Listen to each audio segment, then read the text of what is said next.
नमस्कार विद्यार्थियों, मैं पुष्पेंद्र आकोदिया स्वागत करता हूं आप सभी का एएसएल परिवार के इस ऑनलाइन लर्निंग प्लेटफॉर्म पर। लास्ट क्लास के अंदर हमने डिस्कस किया था कि किस प्रकार से वास्तविक संख्याओं को संख्या रेखाओं पर निरूपित किया जा सकता है और अपरिमेय संख्याओं का दशमलव प्रसार किस तरह का होता है। उसी क्रम में हम आगे बढ़ते हैं और आज हम देखते हैं कि वास्तविक संख्याओं पे परिमेय प्लस अपरिमेय संख्याओं पे जो आपकी बेसिक संक्रियाएं जोड़ बाकी गुणा भाग वो किस तरह से काम करती हैं। तो सबसे पहले हम यह देखते हैं, और ये हम पहले की क्लासों में पढ़ते हुए भी आए हैं, कि जब दो परिमेय संख्याओं को अगर हम लेते हैं, मानो किसी परिमेय संख्या और दूसरी परिमेय संख्या को अगर लेते हैं, दो परिमेय संख्या के अंदर अगर हम दो परिमेय संख्या को जोड़ते हैं या हम दो परिमेय संख्या को घटाते हैं या हम दो परिमेय संख्या को गुणा करते हैं तो आपको सदैव एक परिमेय संख्या मिलती है। ठीक है, ये ऑलरेडी हम पढ़े हुए हैं। जैसे अगर आप एग्जाम्पल लोगे, 2+3 करोगे तो आपको 5 मिलेगा। ठीक है, या फिर आप 1/2 माइनस 1/2 करोगे तो आपको 0 मिलेगा, जो भी एक परिमेय संख्या है। या आप 3/2 गुणा 1/2 करोगे तो आपको 3/4 मिलेगा, जो भी एक परिमेय संख्या है। और यदि एक परिमेय संख्या में दूसरी परिमेय संख्या का भाग देते हैं तब भी आपको परिमेय संख्या मिलती है, बशर्ते कि हर आपका जो है वो 0 के बराबर ना हो।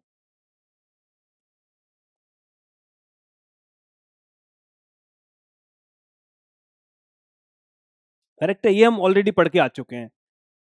आज हम ये देखेंगे कि हम एक परिमेय संख्या और दूसरी अपरिमेय संख्या को जब जोड़ते हैं या दो अपरिमेय संख्याओं को जब आपस में जोड़ते हैं तब हमें किस तरह से संख्याएं मिलती हैं।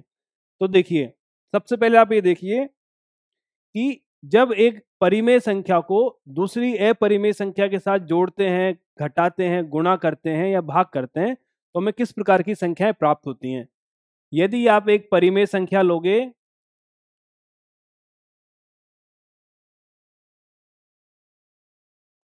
ये नंबर 1 आपका नोट कर लीजिए।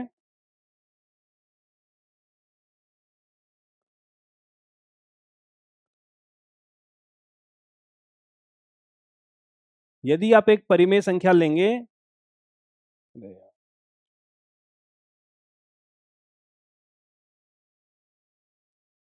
यदि आप एक परिमेय संख्या लेंगे और उस परिमेय संख्या को या तो आप जोड़ेंगे या घटाएंगे एक अपरिमेय संख्या में,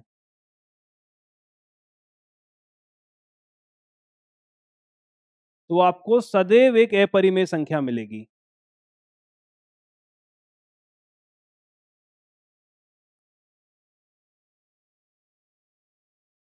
ठीक है, अगर आप एक परिमेय संख्या को जोड़ेंगे या घटाएंगे अपरिमेय संख्या में तो आपको सदैव एक अपरिमेय संख्या मिलेगी।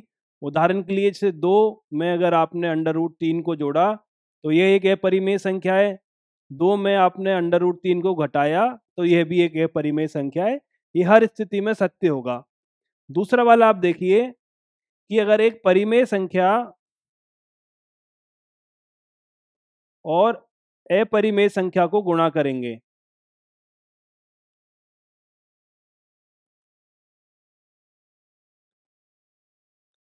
तब भी आपको सदैव अपरिमेय संख्या मिलेगी, बशर्ते कि परिमेय संख्या 0 के बराबर ना हो।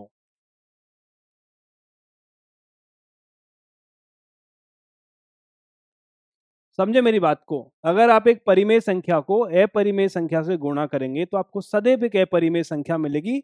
सिर्फ एक ही इसमें शर्त है कि परिमेय संख्या आपकी 0 के बराबर ना हो। मतलब अगर 2 को मैंने √2 से गुणा किया है तो ये आपकी एक अपरिमेय संख्या है, पर अगर मैं 2 को √2 से 0 को √2 से गुणा कर दूंगा तो आपको 0 मिलेगा, जो कि एक परिमेय संख्या है। इसलिए मैंने बोला है कि जिस परिमेय संख्या से मैं अपरिमेय को गुणा करूंगा वो मेरी 0 के बराबर नहीं होनी चाहिए। अगर वो 0 के बराबर होगी तो पूरी संख्या को वो 0 कर देगी, जो कि एक परिमेय संख्या होती है। ये आपका पॉइंट नंबर 2 हो गया। पॉइंट नंबर थर्ड भी बिल्कुल इसकी तरह ही है कि अगर आप एक अपरिमेय संख्या में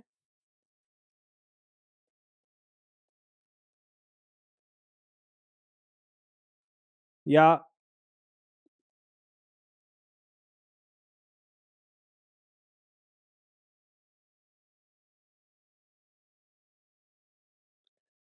तीसरा पॉइंट क्या है कि एक अपरिमेय संख्या में अगर आप परिमेय संख्या का भाग देते हैं या एक परिमेय संख्या में आप अपरिमेय संख्या का भाग देते हैं तो सदैव आपको अपरिमेय संख्या मिलेगी।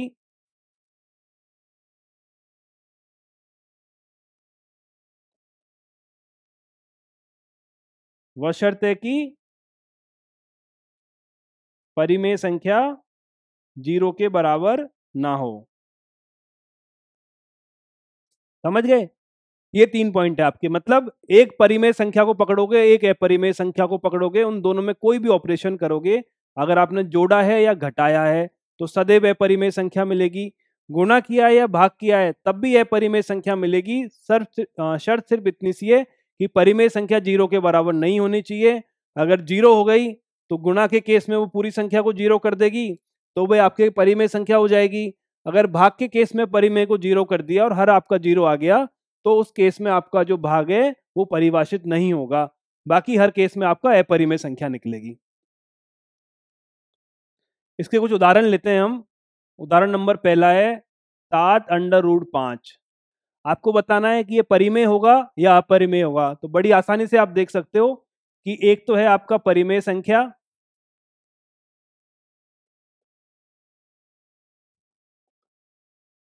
और उसको गुणा किया हुआ है अपरिमेय के साथ में, तो आपको क्या मिलेगा? अपरिमेय संख्या।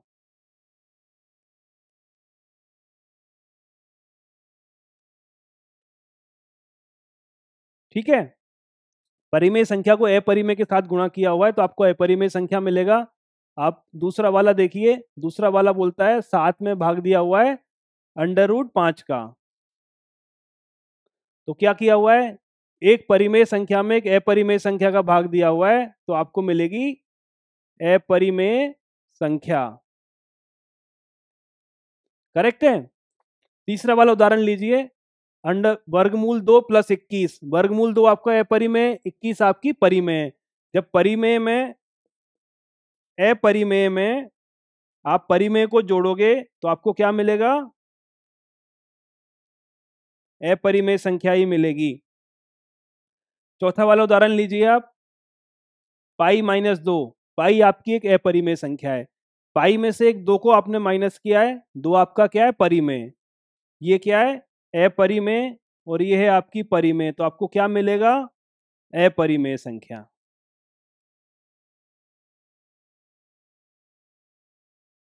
करेक्ट है? कोई कंफ्यूजन, कोई डाउट? आसान सी बात है। परिमेय में अपरिमेय को आप जोड़ोगे, घटाओगे, गुणा करोगे, भाग करोगे, हर केस में आपको अपरिमेय ही मिलेगा। पर गुणा और भाग के केस में सिर्फ इतना सा ध्यान रखना है कि जो परिमेय संख्या है वो 0 के बराबर ना हो। अब दूसरा हम केस ये लेते हैं कि इस केस में हम दो अपरिमेय संख्याओं पर संक्रिया लगा रहे हैं। संख्या पहली भी अपरिमेय, दूसरी भी अपरिमेय। तो बहुत सिंपल सा है इसका। तो अगर आपने अपरिमेय संख्या को जोड़ा है, घटाया है, गुणा किया है या भाग किया है दूसरी अपरिमेय संख्या के, तो उसका जो रिजल्ट है वो आपका अपरिमेय भी आ सकता है और परिमेय भी आ सकता है।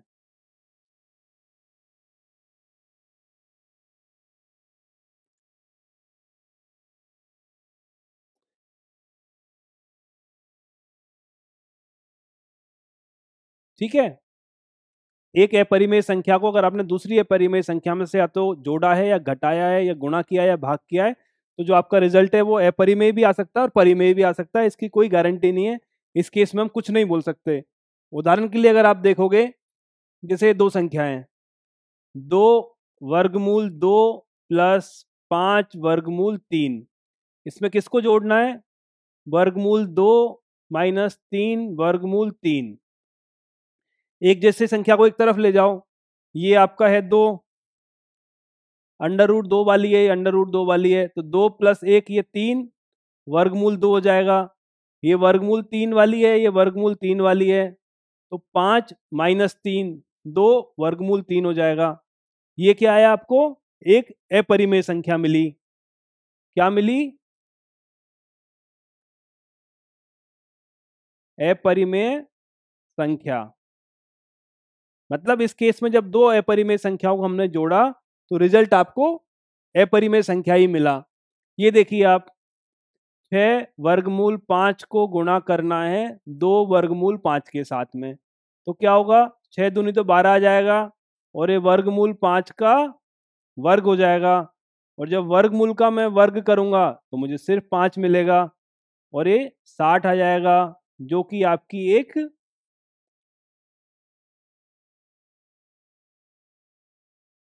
परिमेय संख्या है।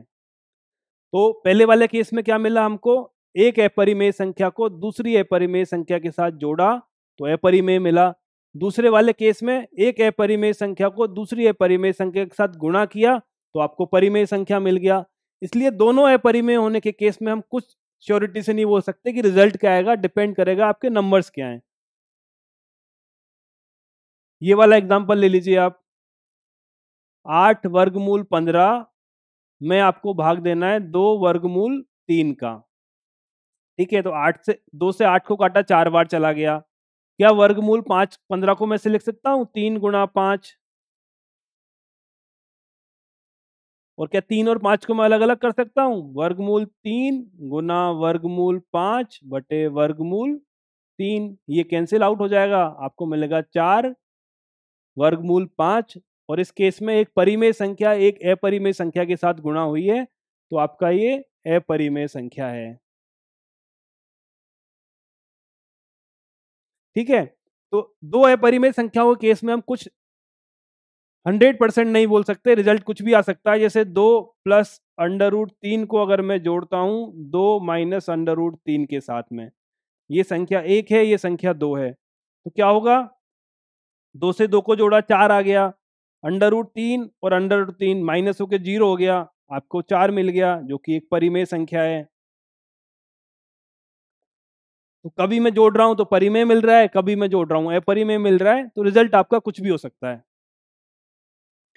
एक हम ये देखते हैं कि वर्गमूल की आइडेंटिटीज जो होती हैं, सर्व समीकाएं, जिनको हम क्वेश्चंस को सॉल्व करने के काम में लेंगे, वो देखिए आप। पहली वाली जो सर्व समीका है बोलती है कि वर्गमूल ए और बी को मैं लिख सकता हूं वर्गमूल ए वर्गमूल बी। इसका मतलब क्या हुआ? जैसे अभी मैंने किया, वर्गमूल 15 था, वर्गमूल को मैंने लिखा 3 और 5। अगर इस तरह से है तो इन दोनों को मैं अलग अलग लिखूंगा, तब भी मान समान आएगा। समझ गए? अगर वर्गमूल के अंदर दो संख्याओं का गुणा लिखा हुआ है तो दोनों के वर्गमूल को मैं अलग अलग कर दूं, और दोनों वर्गमूल को अगर मैं गुणा कर दूं, दोनों के वर्गमूल को अलग अलग किया और दोनों को गुणा कर दिया, तब आपका रिजल्ट सेम आएगा। ये आपका है पहला वाला। दूसरा वाला क्या बोल रहा है कि दो संख्याओं को अगर भाग दे रखा है अपन ने और उस पर वर्गमूल लगा हुआ है, तो अगर इसके वर्गमूल को मैं अलग अलग कर दूं और दोनों को भाग दे दूं, तब भी रिजल्ट आपका सेम आएगा। अब इस समीकरण नंबर 3 देखिए, ये बड़े काम आएगी अपने। ये बेसिकली जो आपका है वो एक फॉर्मूला आपने पढ़ा होगा। ये फॉर्मूला था a + b और a - b का मान a² - b² के बराबर होता है। ये हम पहले से पढ़ चुके हैं। इसी के अंदर अगर मैं मान रखता हूं वर्गमूल a + वर्गमूल b वर्गमूल a - वर्गमूल b, ठीक है, a + b a - b, तो क्या होगा? वर्गमूल a का होल स्क्वायर माइनस वर्गमूल b का वर्ग। वर्गमूल और वर्ग आपस में कट जाएंगे, तो ये आ गया a - b। तो यही आपकी ये समीका है। वर्गमूल a + वर्गमूल b को गुणा किया है वर्गमूल a - वर्गमूल b, तो इसका स्क्वायर होगा और इसका स्क्वायर होगा, तो आपका वर्गमूल और वर्ग आपस में कैंसिल आउट हो जाएंगे, आपको a और b मिल जाएगा। तो इसको अगर आप ध्यान से देखोगे तो इसका फायदा क्या है हमारी जिंदगी में? इसका फायदा ये है कि अगर आपके सामने मानो कोई संख्या ऐसी दी हुई है, ये एक अपरिमेय संख्या है, अगर मैं इस संख्या को इस संख्या से गुणा कर दूं, अगर ये a प्लस बी है, इसी को मैं a माइनस बी से गुणा कर दूं, तो मुझे क्या मिलेगा? वर्गमूल 2 का वर्ग माइनस वर्गमूल 3 का वर्ग। वर्गमूल और वर्ग आपस में कट गए, ये मिला 2 और 3 -1। मतलब इसका मतलब ये हुआ कि अगर ये एक अपरिमेय संख्या है तो मैं दूसरी अपरिमेय संख्या ऐसी निकाल सकता हूं जिसके गुणा करने पर मुझे एक परिमेय संख्या प्राप्त होगी। इस रिजल्ट को हम आगे काफी काम में लेंगे। ठीक है, फोर्थ वाला अपन देखते हैं। फोर्थ वाला और ये सेम है। अगर a प्लस बी और a माइनस बी में मैं कुछ ऐसे मान रखता हूं, a प्लस वर्गमूल b और a माइनस वर्गमूल b, तो a प्लस बी हो गया, a माइनस बी हो गया। फॉर्मूला क्या है? a का वर्ग माइनस b का वर्ग। तो a का वर्ग तो आपका ये आ गया, और वर्गमूल और वर्ग आपस में कैंसिल हो जाएंगे, ये b आ गया। a स्क्वायर माइनस b आपका ये आ गया। तो ये वाली आपकी फोर्थ आ गई। फिफ्थ एंड सिक्स, फिफ्थ को आपको याद करने की कोई जरूरत नहीं है, ये सिंपल मल्टीप्लिकेशन है, सिंपल गुणा है। जब क्वेश्चन आएगा हम करके देख लेंगे, इसको आपको याद नहीं करना है। ठीक है, और ये formula a plus B a minus B का ही है। और ये भी, ये जो लास्ट वाला है आपका, आपने एक फॉर्मूला पढ़ा होगा, a प्लस बी का वर्ग जो होता है वो होता है आपका a का वर्ग प्लस b का वर्ग प्लस 2ab। अब a और b की जगह मैं मान रख रहा हूं वर्गमूल a वर्गमूल v का वर्ग। तो क्या होगा? वर्गमूल a का वर्ग प्लस वर्गमूल b का वर्ग प्लस 2 वर्गमूल a वर्गमूल b। करेक्ट है? वर्गमूल और वर्ग आपस में कट जाएंगे, a प्लस b प्लस 2 वर्गमूल a वर्गमूल b। यही आपका ये वाला है। तो ज्यादा आपको याद करने की जरूरत है नहीं है इसमें से, सिंपल अपन क्वेश्चंस करते हैं तो आपको समझ में आ जाएगा कि ये किस तरह से अपने को अप्लाई करना है। तो एक क्वेश्चन आपका ये दिया हुआ है, इसको आप देखिए कि निम्नलिखित व्यंजकों को सरल कीजिए। 5 प्लस वर्गमूल 7 और 2 प्लस वर्गमूल 5। 5 प्लस वर्गमूल 7 और ये है 2 प्लस वर्गमूल 5। ठीक है, आप यहां तक आ गए। अब देखिए, ना तो ये a प्लस बी आ रहा है ना a माइनस बी आ रहा है, तो आप फॉर्मूला कोई सा लगा नहीं पाओगे। एक वो लंबा सा फॉर्मूला था जो अपने को याद करना नहीं था, बेसिकली उसका काम है। पर जब मैं इसको गुणा करने जाऊंगा तो देखिए, पहले 2 से मैं 5 को गुणा करूंगा, फिर 2 से इसको गुणा करूंगा। मतलब क्या हुआ? 5 गुणा 2 पहले करूंगा, फिर वर्गमूल 7 गुणा 2 करूंगा। इस 2 से इसको गुणा किया, इस 2 से इसको गुणा किया, फिर क्या किया? वर्गमूल 5 से इस संख्या को गुणा किया, वर्गमूल 5 से इस संख्या को गुणा किया। तो 5 वर्गमूल 5 गुणा 5 प्लस वर्गमूल 5 गुणा वर्गमूल 7, पूरा पूरा गुणा करना है आपको। इस संख्या से इसको गुणा किया, 2 से फिर वर्गमूल 7 को गुणा किया, वर्गमूल 5 से 5 को गुणा किया, वर्गमूल 5 से वर्गमूल 7 को गुणा किया।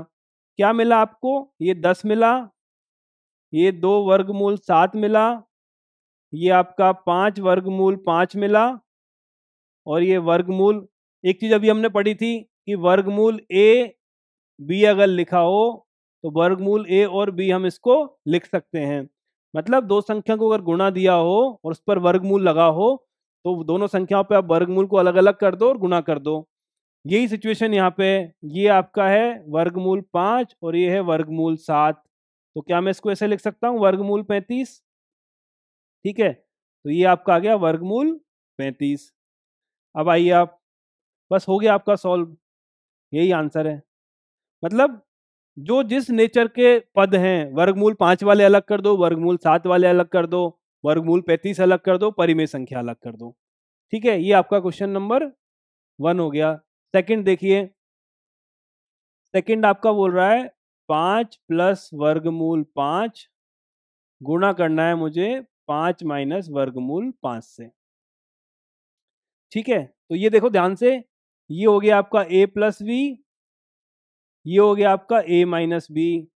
फॉर्मूला क्या होता है इसका? A square minus B square, मान रख दो a plus B a minus B, तो क्या निकलेगा? a का वर्ग माइनस b का वर्ग, क्या मिला? 25 माइनस 5 बराबर 20। ठीक है, अगला क्वेश्चन देखिए आप। अगला क्वेश्चन आपका बोलता है वर्गमूल 3 प्लस वर्गमूल 7 का होल स्क्वायर। तो क्या होता है? फॉर्मूला क्या है आपका? a प्लस बी का अगर मैं वर्ग करता हूं तो मुझे मिलता है a का वर्ग 2ab प्लस b का वर्ग।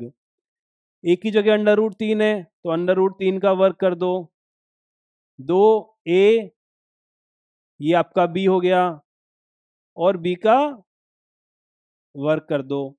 वर्गमूल और वर्ग आपस में कट जाएंगे, इन दोनों को आपस में अंदर गुणा कर दो और ये आपका कट गया। परिमेय संख्या एक तरफ है, परिमेय एक तरफ, 10 प्लस 2 वर्गमूल 21।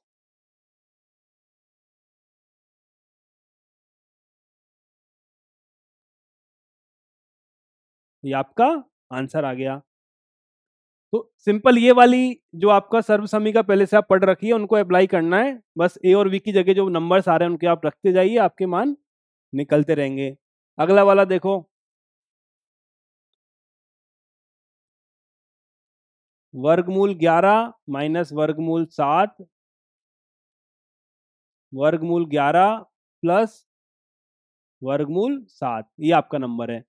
तो ये हो गया a माइनस बी, ये हो गया a प्लस बी, इसकी वैल्यू क्या आती है? A square minus V square आती है।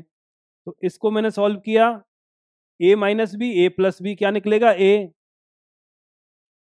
का वर्ग माइनस बी, इसका वर्ग, वर्गमूल और वर्ग आपस में कैंसिल हो गए, 11 माइनस 7/4। तो आपका आंसर क्या आ गया? 11 माइनस 7 बराबर 4। ठीक है, नेक्स्ट क्वेश्चन हम लेते हैं, इसको एक बार आप ट्राई कीजिए। ये क्वेश्चन मेरा बोल रहा है कि 1/वर्गमूल 2 के हर का परिमेयकरण करना है। अब एक नया शब्द आया अपने पास, परिमेयकरण।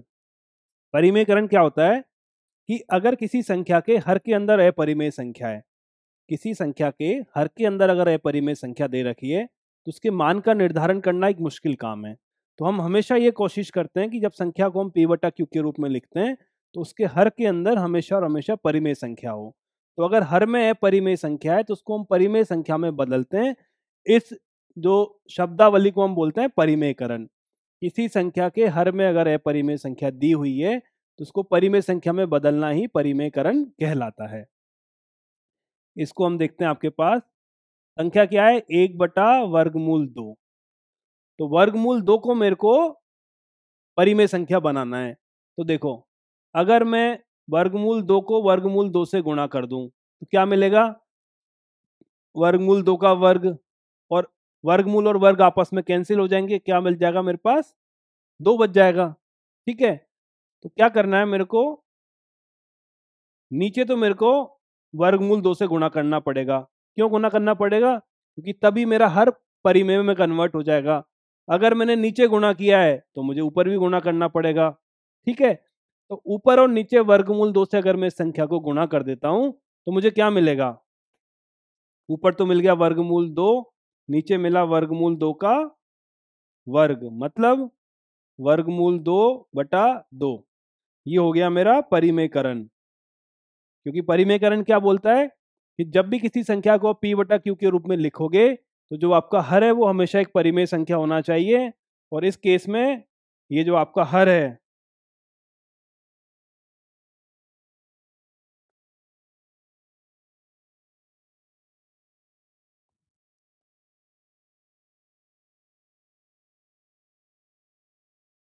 करेक्ट है, इस केस में जो आपका हर है 2 वो एक परिमेय संख्या है। अगला क्वेश्चन देखिए आप। अगला क्वेश्चन बोलता है आपका कि 1/2 वर्गमूल 3 के हर का परिमेयकरण करना है। संख्या क्या लिखी हुई है, 1/2 वर्गमूल 3 आपके पास लिखी हुई है, करेक्ट है। इसके हर का मुझे परिमेयकरण करना है, मतलब हर के अंदर जो अपरिमेय संख्या आ रही है उस संख्या को परिमेय संख्या में बदलना है। अब आप लोगों ने एक फॉर्मूला पढ़ा था, देखो कि मानो a माइनस वर्गमूल b लिखा हुआ है या a प्लस वर्गमूल b लिखा हुआ है। अगर इसको मैं a माइनस वर्गमूल b से गुणा कर देता हूं तो मुझे क्या मिलेगा, a का वर्ग माइनस वर्गमूल b का वर्ग, मतलब a स्क्वायर माइनस b। ठीक है, इसका मतलब क्या हुआ, अगर मुझे a प्लस बी के रूप में कोई संख्या दे रखी है और उसको मैं a माइनस बी से गुणा कर दूं तो a का भी वर्ग आ जाएगा और b का भी वर्ग आ जाएगा, और a और b के वर्ग आने से क्या होगा कि वर्गमूल वाला जो पार्ट है वो आपस में कैंसिल आउट हो जाएगा, संख्या आपकी परिमेय संख्या बदल जाएगी। तो इस केस में मुझे क्या करना पड़ेगा, अगर मैं इसको ऐसी संख्या से गुणा कर पाता हूं, ये अगर a प्लस बी लिखा हुआ है तो अगर मैं इसको a माइनस बी से गुणा कर पाता हूं तो इसका रिजल्ट क्या निकलेगा कि नीचे से जो वर्गमूल दिया हुआ है वो कैंसिल हो जाएगा। तो अगर मैंने नीचे 2/√3 से गुणा किया है तो मुझे ऊपर भी 2 माइनस √3 से गुणा करना पड़ेगा। तो परिमेयकरण करने का सबसे आसान तरीका है, अगर a प्लस बी दिया हुआ है तो a माइनस बी से ऊपर नीचे गुणा कर दो। यहाँ अगर 2 प्लस वर्गमूल 3 दिया हुआ है तो 2 माइनस वर्गमूल 3 से ऊपर गुणा कर दो, नीचे गुणा कर दो, आपका काम हो जाएगा। अब देखिए क्या हुआ अपने पास, अब अपने पास ये हुआ, ऊपर तो आ गया मेरा 2 3, और यहाँ क्या लिखा हुआ आ गया, 2 प्लस वर्गमूल 3 2 माइनस वर्गमूल 3, करेक्ट। देखिए 2 माइनस वर्गमूल 3 ये क्या है, a plus B a minus B, तो क्या होगा a का स्क्वायर माइनस b का स्क्वायर, कोई दिक्कत। अगर इसको मैं यहां लेके आता हूं तो क्या हुआ, 2 माइनस वर्गमूल 3 बटा a का स्क्वायर, 2 का स्क्वायर होगा आपका 4, और वर्गमूल 3 का स्क्वायर जब करूंगा तो आएगा 3, मतलब 2 माइनस √3, ये संख्या का हो गया आपका परिमेयकरण। चाहे आप इसको 1/2 प्लस वर्गमूल 3 लिखो, चाहे इसको आप ये लिखो, मतलब 1/2 प्लस वर्गमूल 3 लिखो या 2 माइनस वर्गमूल 3 लिखो, बात एक ही है। सिर्फ और सिर्फ इसमें अंतर इतना सा है कि नीचे यहाँ पे एक अपरिमेय संख्या दी हुई थी, इस परिमेय संख्या अपरिमेय संख्या का परिमेयकरण करके हमने इसको परिमेय संख्या में बदल दिया है। तो सिंपल सा जो फॉर्मूला आपको, जो रूल आपको काम में लेना है वो ये है कि अगर हर में a प्लस बी दिया हुआ है अंडर रूट की शक्ल में, तो उसके माइनस को दूसरी तरफ से ऊपर नीचे गुणा कर दो, नीचे वाला a plus B a minus B बन जाएगा, उसको आप a square minus B square करोगे, जो वर्गमूल दिया हुआ है वो आपका वर्गमूल कैंसिल हो जाएगा। ये क्वेश्चन देखिए आप, इसमें थोड़ा सा करेक्शन करो, ये क्वेश्चन इस तरह से नहीं है। क्वेश्चन है आपका, ये है 5/वर्गमूल 3 माइनस वर्गमूल 5, ये इस तरह से। ठीक है, आप इसको कोई ना, इसको इस तरह से लीजिए आप।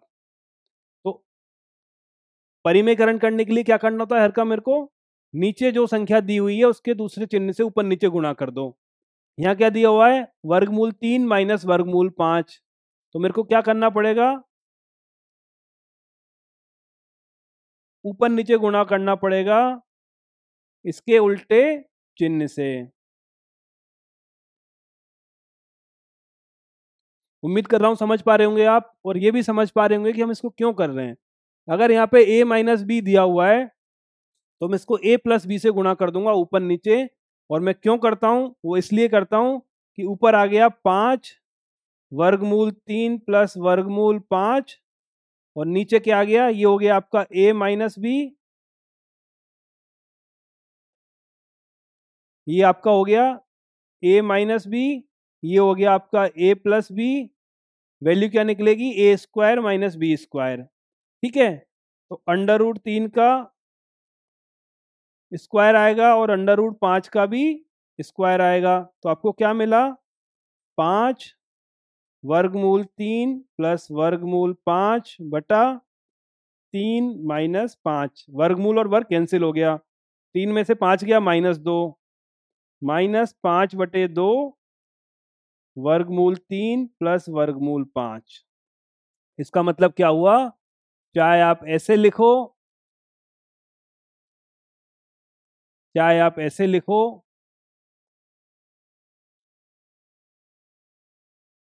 बात एक ही है। पर पहले वाली कंडीशन में आपने एक अपरिमेय संख्या को हर में लिया हुआ है, दूसरी वाली कंडीशन में आपने उस अपरिमेय संख्या को अंश में बांट दिया है। हर आपका परिमेय संख्या हो गया। इस संख्या को निर्धारित करना इस संख्या की कंपैरिजन में आसान है। ठीक है, उम्मीद करता हूं आप लोग समझ में आ रहा होगा। सिंपल सा कंसेप्ट है। आपको a plus B A minus B का एक फॉर्मूला याद रखना है, बस कुछ याद नहीं रखना, आपकी पूरी प्रश्नावली से सॉल्व हो जाएगी ये। अगला वाला देखो आप, ये बोलता है, ये आ गया, ये आपका क्वेश्चन है। क्या करना है, अगर ए प्लस बी दिया हुआ है तो a माइनस बी से ऊपर नीचे आपको गुणा करना पड़ेगा। a माइनस बी निकालो,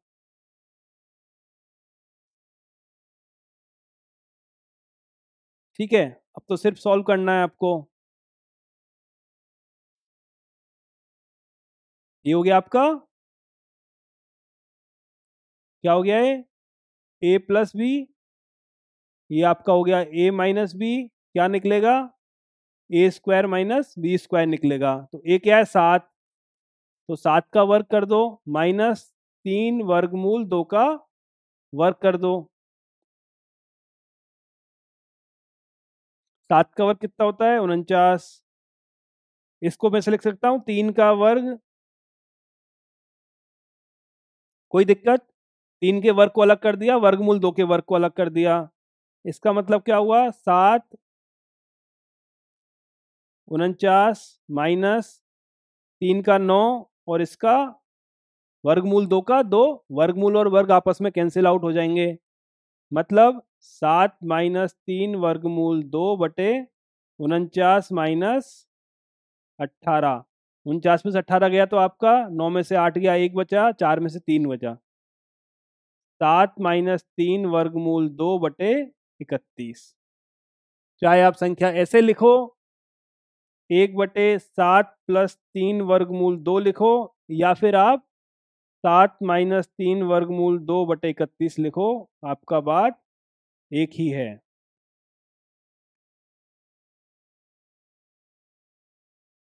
ठीक है, तो ये थी अपनी आज की क्लास। कल की क्लास में इसी प्रश्नावली को हम कंटिन्यू रखेंगे और मिलते हैं कल।